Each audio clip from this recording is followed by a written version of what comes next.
Bueno, ¿cómo les va? Eh, les estoy, estoy haciendo este video en base al trabajo práctico que les mandé hace un ratito. Bueno, primero lamento que no haya habido la comunicación correcta con el colegio y que no hayan sabido ustedes que yo estaba de licencia dispensado, ¿sí? Yo lo informé hace ya apenas salió el informe de la presencialidad, o sea, de que comenzaba la presencialidad, lo comuniqué.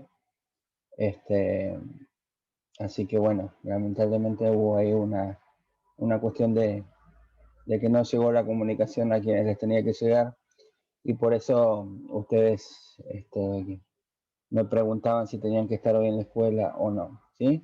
Por ahora vamos a hacer clases virtuales y la modalidad la vamos a ir viendo de acuerdo a las posibilidades que tengamos, ¿sí? Alguien me preguntó ahí si vamos a hacer Zoom. Veremos si todos tienen la conectividad y la aplicación y todo lo demás en condiciones. Si la gran mayoría lo tiene, podemos hacer un Zoom cada tanto, digamos, para ir eh, desarrollando las clases. Lamentablemente lo más importante era la parte práctica. Así que eso es lo que nos va a faltar. Yo no sé si quizás pondrán un suplente o algo así en el futuro, pero bueno, vamos a tratar de suplantarlo con tutoriales y con algunas otras cuestiones que podamos ir viendo eh, a medida que avancemos. Por ahora entonces las clases van a ser del tipo envío de trabajo práctico, eh, una orientación en video como la que estoy haciendo ahora, que yo lo subo a YouTube. Yo sé que todos tienen acceso a YouTube, por eso lo hago de esta manera y me parece la forma más segura de poder comunicar las cosas a ustedes, ¿sí? Los contenidos. Así que bueno, por ahora vamos a trabajar de esta manera. Después veremos si hacemos un Zoom, más que nada para estar comunicándonos y estar también preguntando. Ustedes pueden preguntar cosas y todo ese tipo de cosas. De cualquier manera, a través del grupo de WhatsApp pueden preguntar todo lo que quieran y de última yo junto todas las consultas y grabo videos como este para ir explicando lo que no se puede entender. El trabajo práctico inicial es muy básico. Yo solamente voy a hacer un repaso nada más. No creo que tengan problema para resolverlo, ¿sí? Yo voy a compartir ahora en pantalla el trabajo, ¿sí? Que les envié. Eh, y les voy a ir detallando un poco de qué trata cada punto, ¿sí? Básicamente es algo muy básico y que parte de la teoría atómica, porque es necesario conocer, digamos, las partículas que intervienen en todo lo que es electricidad y electrónica, ¿sí? Por otro lado, el trabajo también es para que ustedes diferencien, vean por lo menos algunas cosas en las que se diferencia la electricidad de la electrónica, ¿sí? La idea es que ustedes puedan entender qué diferencias hay, ¿sí? Entre electricidad y electrónica. Obviamente están muy vinculadas entre sí y podría decirse que la electrónica se basa en la electricidad, ¿sí? Pero hay que empezar a diferenciar ciertas cuestiones, ¿sí? Bueno, simplemente muy por arriba les digo que en este trabajo tenemos un modelo atómico ustedes quizás en química ya lo vieron, así que, o en fisicoquímica, no sé qué tienen ustedes en materias normales, ¿sí? Ustedes saben que en un átomo hay electrones, neutrones y protones, ¿sí? Y básicamente son los electrones los que están vinculados con la electrónica, justamente, de ahí viene la palabra, y con la electricidad, ¿sí? Lo que ahí habla un poco el apunte es acerca de por qué la importancia de los electrones. que son los que tienen carga eléctrica negativa, y cómo desprender esos electrones de los átomos, ¿sí? Porque es necesario desprenderlos para producir lo que llamamos una corriente eléctrica, ¿sí? O que en realidad es una corriente de electrones, ¿sí? Entonces ahí menciona algunas formas de desprender electrones del átomo, ¿sí? Algunas que son comunes o son más comunes, digamos, y otras que son bastante más profundas, más complicadas y aún más peligrosas, como es la fusión nuclear, la fisión nuclear y fusión nuclear, digamos, de la que no nos vamos a ocupar, ¿sí? Después habla acerca de qué sucede cuando un átomo queda sin electrón, y ahí entran en juego lo que se llaman los iones, ¿sí? Porque el átomo queda desequilibrado eléctricamente, entonces, en cuanto a sus cargas, y por eso se producen átomos, iones. Y está por ahí la pregunta de por qué no la electricidad está presente, o sea, si los electrones están en todos los átomos, ¿por qué no todos los elementos manifiestan electricidad, digamos, el fenómeno de la electricidad? Y ahí lo menciona, digamos, para que ustedes lo vean, es porque en general los átomos están en equilibrio. Yo tengo que hacer algo para que salgan de ese equilibrio y así que manifiesten tener una carga. Están en equilibrio eléctrico, digamos, ¿sí? O de carga, ¿sí? Las cargas positivas y las cargas negativas se anulan entre sí en un átomo, digamos, entre comillas, normal. Pero cuando se desprende un electrón, se transforma ya el átomo en un ion que sí tiene carga. Hay un desequilibrio ahí, ¿sí? Y entonces es lo que produce. Es lo que produce el fenómeno de la electricidad, ¿sí? O de la corriente eléctrica. Bueno, ahí habla acerca de cómo son los iones, ¿sí? Dan algunos ejemplos, ¿sí? Y la gran pregunta es, ¿cómo hago para desprender electrones de un átomo y permitir que ellos circulen? Y ahí menciona varios métodos que seguramente ustedes algunos van a conocer, la mayoría, otros no, ¿sí? Pero por lo menos hay 6 métodos, ¿sí? Y tienen que ver con cosas que nosotros usamos. Por ejemplo, cómo se produce la electricidad en una pila, en una batería. Tiene que ver con química, con reacciones químicas, ¿sí? Cómo se produce, digamos, una electricidad en un motor eléctrico, por ejemplo. Ahí tiene que ver el magnetismo, ¿sí? Entre un conductor y un imán. Mejor dicho, no es un motor eléctrico, sino un generador. Un generador, ustedes saben que existen generadores de corriente, ¿sí? Que básicamente usan el magnetismo para poder producir electricidad, ¿sí? Después, por ejemplo, a través de la luz, ¿sí? Generalmente la luz solar, ustedes conocen algo seguramente ya conocen algo de lo que es la energía solar, cómo se transforma a través de paneles solares la energía en electricidad, ¿sí? No solamente la luz solar, no sé si alguno quizás tenga alguna calculadora viejita que venía antes, que funcionaba también a través de paneles, pero con la luz de una lámpara común, digamos, uno podría hacerla funcionar, porque se necesitaba muy poca cantidad de electricidad para hacer funcionar esas calculadoras, ¿sí?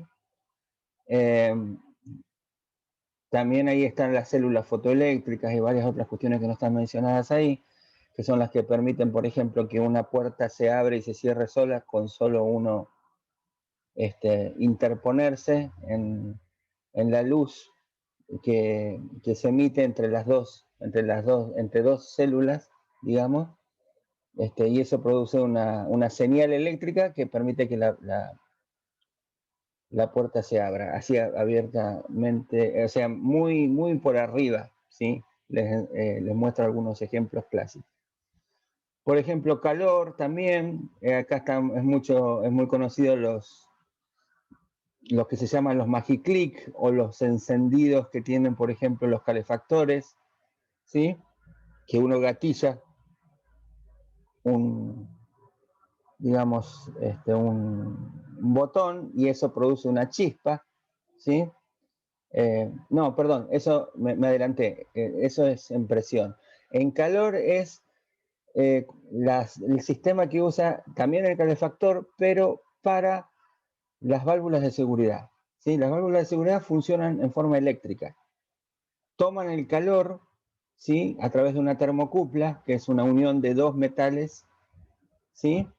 Que tienen distinta forma de comportarse con respecto al calor, y esa diferencia hace que manden una señal eléctrica, ¿sí? A la válvula de seguridad diciendo que si la cosa está bien, la válvula permanece abierta. Ahora, si se apaga accidentalmente la fuente de calor, se enfría esa termocupla y le manda una señal para que cierre la válvula de seguridad y entonces no pase más gas. ¿Está bien? Funciona en forma eléctrica, digamos, ¿sí? Así que a través del calor también se puede producir electricidad. Bueno, también alguno ha hecho esa, en algún momento, no sé si lo han hecho, yo lo he hecho cuando tenemos unas pilas que están muy gastadas y que ya no tienen corriente, casi no tienen carga, digamos, las ponemos al sol un rato, ¿sí? Y algo de carga más le podemos sacar, ¿sí? Es decir, que a través del calor también se puede obtener carga eléctrica, ¿sí? Y lo que les decía que me adelanté es presión, ¿sí? Es cuando, ahora sí, es el aparato que se utiliza para prender los calefactores, apretamos un botón, larga una pequeña chispa, hay materiales, ¿sí? Que cuando uno los presiona, digamos, se llaman materiales piezoeléctricos, cuando uno los presiona, largan digamos, está mal dicho, desprenden una pequeña carga, es una chispita muy chiquita, ¿sí? Que si bien a veces es bastante grande, digamos, porque a ustedes les habrá pasado alguna vez, no lo hagan, pero si tocan un Magiclick, el extremo del Magiclick, cuando apretan el botón, les va a dar una pequeña descarga, que la van a sentir bastante fuerte, pero no es corriente, es solamente una descarga, ¿sí? Que les da una sensación bastante extraña, porque para la chispa que se produce, digamos, ¿sí? Y por último, frotamiento, ¿sí? Que también tiene que ver con la electricidad que se produce en forma estática, por ejemplo. Ustedes saben que, por ejemplo, hay materiales, eso lo hablo un poco más adelante, que al frotárselos se cargan, al frotarlos entre sí, por ejemplo, la lana y otros elementos, se cargan eléctricamente, ¿sí? Cada vez que hay un rozamiento entre dos, digamos, objetos, de alguna manera se cargan eléctricamente, ¿sí? Bueno, eso es más o menos para que lo vean, no es difícil de entender, ¿sí? Después se habla de lo que es la diferencia de potencial y tensión, de qué se trata, ¿sí? Después se habla también de la repulsión que hay entre cargas de distintos signos, perdón, de igual signo, y la atracción que hay entre cargas de distintos signos, ¿sí? Básicamente eso lo conocen. Y después habla acerca de lo que les digo recién, las cargas eléctricas en reposo se llaman electricidad estática, ¿sí? Que está, pero que no se manifiesta, salvo que nosotros hagamos algo para que se manifieste, ¿sí? Por ejemplo, para este ejemplo es muy clásico el problema que tienen sobre todo las chicas con el pelo cuando hay mucha humedad, se carga eléctricamente y se les para el pelo, digamos, les cuesta dominarlo porque el pelo se carga eléctricamente de alguna manera, ¿sí? Y entonces se produce como generalmente se carga con una misma carga, los pelos, las cargas que quedan en cada pelo, digamos, hace digamos, haya fuerzas de repulsión, y por eso queda el pelo desordenado y es difícil peinarse y toda esa cuestión, ¿sí? De hecho, por ejemplo, las cremas de enjuague sirven para eso. Cuando uno se lava el pelo con shampoo, al frotar el pelo y digamos, lavarse el pelo y uno frotarse el pelo se carga, el cabello se carga eléctricamente, ¿sí?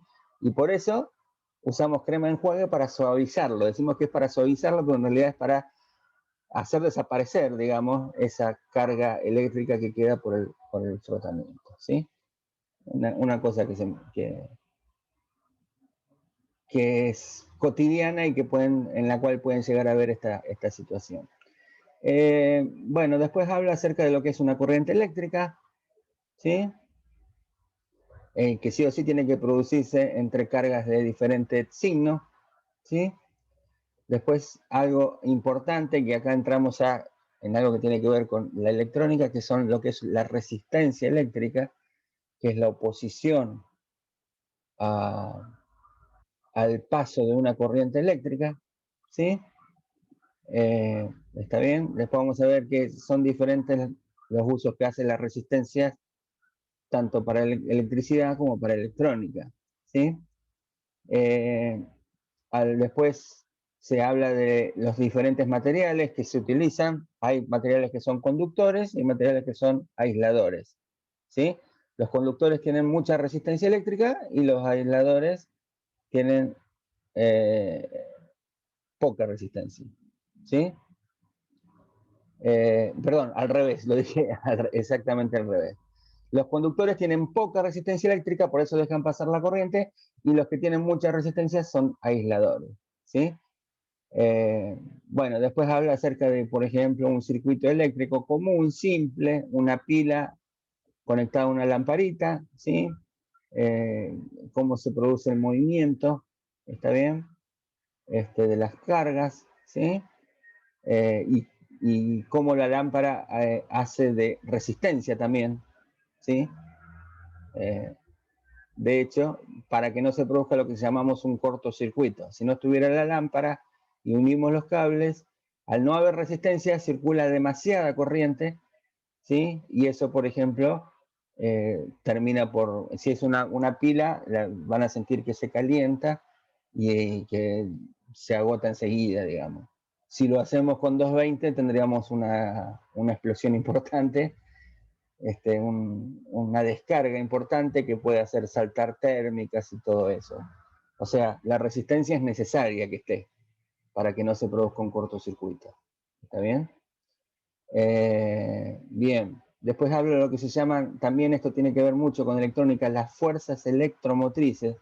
Son las que hacen mover a los electrones. En las fuerzas electromotrices están incluidas las pilas, las baterías, están incluidas también los generadores, están incluidos, bueno, todo lo que produzca movimiento de electrones. Eso se llaman fuerzas electromotrices, ¿sí? Después acá sí entramos en algo que tiene que ver con la electrónica, ¿sí? Bien con la electrónica, que son las resistencias, ¿sí? Las resistencias en electrónica, por ser muy pequeñas, primero, eso está un poco más adelante, me parece, sí. Las resistencias, primero voy a leer esto, o voy a analizar esto que está un poco más adelante. Debería haber estado antes, ¿sí? En electricidad, la resistencia cumple una misión que ya todos conocemos, que es la de oponerse al paso de la corriente y transformar la energía eléctrica en calor. Bueno, no lo voy a leer todo porque es muy largo. A ver, se lo resumo. En electricidad, la resistencia se oponen al paso de la corriente, transforman energía eléctrica en calor, ¿sí? Que en algunos casos es beneficioso. Por ejemplo, si es una lámpara, es beneficioso porque el calor se transforma en luz. ¿Está bien? ¿Sí? También sirve para calentar, por ejemplo, las estufas eléctricas, las cocinas eléctricas, etcétera, etcétera, ¿sí? Y en otros casos es perjudicial porque hay un problema que es lo menciono, quizás lo van a ver en otras materias, que es el efecto Joule, por el cual se pierde mucha energía eléctrica por calor, ¿sí? Porque se calientan los cables, porque se calientan los componentes, algo que se trata de evitar. Esa es la razón por la que, por ejemplo, además de para que no se quemen, es que las computadoras tienen ventiladores o cooler, ¿sí? Para bajar las temperaturas de los componentes y que la computadora funcione bien, primero que no se queme, pero además quizás no llegue a quemarse, pero sí funciona más lenta, funciona mal, ¿sí? Por este efecto que les estoy diciendo, que hace que por el calor se pierda mucha potencia, mucha pérdida de potencia eléctrica, digamos, ¿sí? Pero en cambio en electrónica también las resistencias sirven para otra cosa además, que es distribuir la corriente en un circuito, ¿sí? Las corrientes en los circuitos electrónicos son muy chicas y hay que distribuirlas en circuitos bastante complejos. Entonces lo que hacen las resistencias es enviar corriente a través de ellas, digamos, a los diferentes puntos del circuito, ¿sí? Y acá esto está muy relacionado con una ley que es fundamental, tanto en electricidad como en electrónica, en las dos cosas, que es la ley de Ohm, ¿sí? La ley de Ohm básicamente puede ser, bueno, después voy a ir a la ley de Ohm. Primero quiero quedarme con la resistencia, ¿sí? En los circuitos electrónicos dice, en los circuitos electrónicos las corrientes y las tensiones suelen ser muy pequeñas, lo que les mencioné, y por lo tanto las potencias que deben disipar también lo serán. Estas bajas potencias permiten construir las resistencias de pequeños tamaños con otro tipo de materiales más baratos y sencillos de manejar, tales como el carbón finamente troceado, ¿sí? O sea, las resistencias son muy pequeñas, ¿sí? Ya después vamos a verlas físicamente. Yo voy a armar algún video en el que podamos ver resistencias físicamente. Pero en electrónica las resistencias son muy pequeñas y por ser tan pequeñas es muy difícil saber cuál es el tamaño de esa resistencia, o sea, qué cantidad. Ustedes saben que las resistencias se miden justamente en ohm, en honor al científico que trabajó con la ley de Ohm, ¿sí? Se llamaba Ohm. Entonces, se miden en Ohm, ¿sí? Seguramente ustedes eso ya lo conocían. Pero es muy difícil escribir cuántos Ohm tiene una resistencia porque el tamaño de la resistencia es muy chico. Entonces se ideó un código de colores para identificar resistencia, ¿sí? Consiste en una serie de bandas, ¿sí? De distintos colores, ¿está bien? Que leyendo esos colores uno puede, y usando un código, digamos, uno puede saber qué resistencias tiene, de cuánto es una determinada resistencia, ¿sí? Son 4 o 5 bandas, ¿está bien? Y acá hay una tabla en la que uno puede saber, según los colores, digamos, representan un dígito, ¿sí? Tenemos colores como negro, marrón, rojo, naranja, amarillo, verde, azul, violeta, gris, blanco, oro, plata y también sin color, ¿sí? Y cada uno representa un dígito, ¿sí? Entonces, yo puedo ver uniendo, o mejor dicho, viendo el orden que tienen las bandas, cuánto mide esa resistencia, ¿sí? En ohms, ¿sí? Eso lo vamos a ver después más detenidamente en las prácticas que siguen, pero ahora en este práctico se los quiero mostrar, porque alguien por ahí vio algo de esto y no sabe para qué servían esas bandas de colores. Es para saber cuánto mide la resistencia, ¿sí? Hay también un dígito o una banda, digamos, que representa un dígito multiplicador, que multiplica por 10, por 100, por 1000, ¿está bien? Y hay una última banda que indica la tolerancia. ¿Por qué? Por ser tan pequeñas estas resistencias, a veces no tienen el valor exacto, ¿sí? Que uno quisiera decir. Por ejemplo, puede ser que una resistencia de 3 ohm en realidad tenga 3,01 o 3,1 o 2,9, Por eso acá está lo que se llama la tolerancia. Seguramente ustedes lo han visto en otros aspectos. La tolerancia indica en un porcentaje cuánto puede estar equivocada, digamos, el valor de esa resistencia. ¿Sí? Es como que el fabricante dice, bueno, mira, me puedo haber educado en un 1%. O sea, agregarle un 1% o bajarle un 1%. ¿Sí? Por las dudas, te digo. Y así, ¿sí? Hasta puede llegar a haber una tolerancia a un 20%. O sea que puede haber un error en el valor de la resistencia del 20%. Claro, eso depende de para qué lo usemos y el tamaño que tenga la resistencia. ¿Sí? Si la resistencia es muy pequeña, digamos, la tolerancia va a ser mayor porque es más difícil fijar ese valor. ¿Está bien?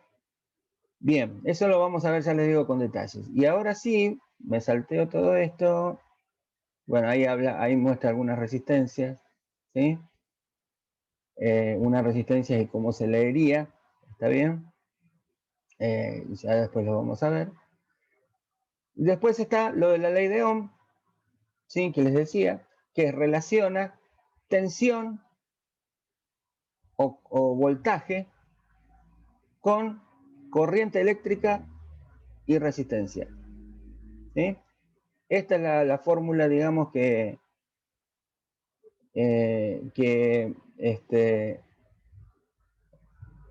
descubrió Ohm, que es tensión B es igual a I, con I siempre se va a indicar intensidad de corriente eléctrica para nosotros, para hacerlo más fácil, y R, resistencia. ¿Sí? Bueno, y ahí explico un poco todo lo que en general se cumple en la mayoría de los casos, de los materiales y de los conductores, ¿sí? Y que se llaman conductores óhmicos. Hay algunos muy especiales que no satisfacen esta, o sea, que no, en las que no se cumple esta ley, ¿sí? Por ejemplo, que tienen que ver con efectos térmicos y ese tema, lo que ya hablamos, ¿sí? Pero en general, en casi todos los casos, la ley de Ohm se cumple perfectamente, ¿sí? Y después está el tema de cómo se pueden conectar resistencias. Las resistencias se pueden conectar, eso si volvemos en algún momento a la presencialidad, si yo puedo volver o si tienen algún suplente o algo, esto sería bueno que por lo menos esto podamos verlo, ¿sí? En forma práctica. Uno puede conectar resistencias, ¿sí? En serie o en paralelo, ¿está bien? Y la forma en que se distribuye el voltaje en esas dos configuraciones, ¿sí? Hacen que la resistencia equivalente de todo el circuito sea diferente. Por ejemplo, si están en serie, lo único que se hacen es sumar las resistencias. Ahora, si están en paralelos, la resistencia equivalente se halla con esta fórmula. Es decir, la inversión de 1 sobre la inversión de cada una de las resistencias. 1 sobre R1 más 1 sobre R2. Es bastante diferente, ¿sí? Ahora, acá están los circuitos de cómo irían dos resistencias. Una resistencia en serie sería una resistencia una a continuación de la otra. Y una resistencia en paralelo tendría esta configuración, ¿sí? Esta que está acá. Resistencias en paralelo, mejor dicho, no una, dos, ¿sí? Estas serían en paralelo y estas serían en serie, ¿sí? Cada una de esas produce efectos diferentes, la resistencia total es diferente, ¿sí? Por ejemplo, a ver, les doy un ejemplo de eléctrico, más que nada. Si yo coloco dos focos, que son resistencias también, o dos lámparas, en forma de serie, va a bajar la tensión en cada una de ellas. ¿Por qué? Porque una parte se va a quedar en la primera lámpara, pongámosle que está representada por la resistencia 1, y el resto se va a quedar en la otra lámpara, ¿sí? Entonces va a bajar la luminosidad, ¿sí? de las lámparas. En cambio, si yo las coloco en paralelo, van a estar conectadas al mismo voltaje, en los extremos. Por lo tanto, ahí no voy a notar la diferencia. Es la forma en que, por ejemplo, se hace una instalación eléctrica en una casa. ¿Está bien? Las lámparas se ponen en paralelo para que no baje la tensión, ¿sí? En cada una de ellas. ¿Está bien? Y las todas iluminen de la misma manera, ¿sí? Más o menos de la misma manera. Por supuesto que si yo voy poniendo más cosas en paralelo, en algún momento va a bajar la tensión, por supuesto, pero no de la forma en que bajaría si fuera en serie, ¿sí? Bien, eso es lo que sería este trabajo y tienen un cuestionario con 20 preguntas de todo lo que fuimos hablando. Simplemente esto es para que yo saber de que entendieron cada una de las cosas. Así que esto lo pueden hacer para la próxima clase o les puedo dar más tiempo, no hay problema, no voy a poner plazos, simplemente quiero que lo vayan viendo, ¿está bien? Así que bueno, con esto arrancaríamos teniendo una idea general de lo que vamos a hablar, ¿sí? Muy, muy general, porque después hay muchos, ustedes saben que hay muchos componentes electrónicos, ¿está bien? Que después los iremos viendo de a poco. Y también trataremos de ver la parte práctica, por lo menos a través de tutoriales de video, ¿sí? Que seguramente la semana que viene ya les voy a mandar el primer tutorial acerca de cómo soldar y desoldar componentes electrónicos, ¿sí? Y bueno, si en algún momento lo podemos hacer en la escuela, si quedo habilitado, digamos, para volver a la escuela, por ahí podemos verlo en forma práctica eso, ¿sí? Bien, esto por ahora y bueno, cualquier consulta ya saben que tienen el grupo de WhatsApp para preguntar. Yo creo que no van a tener problemas con este trabajo. Y bueno, estoy a disposición de ustedes para las preguntas. Acuérdense lo que les mencioné a alguien por ahí, creo que en un mensaje. Ustedes pregunten todo lo que tengan que preguntar, ¿sí? Las consultas que tengan. Y yo los días jueves les voy mandando un video, un audio o un apunte, lo que sea, digamos, para ir evacuando esas dudas que les vayan quedando. ¿Está bien? Así trabajamos ordenadamente. ¿Sí? Bueno, no, quería hablar de otras cosas, pero de la parte práctica voy a hablar la clase que viene, mejor. ¿Sí? Porque puede llegar a haber algunas cuestiones que quiero que tomen precauciones. Bueno, chicos, será hasta la próxima y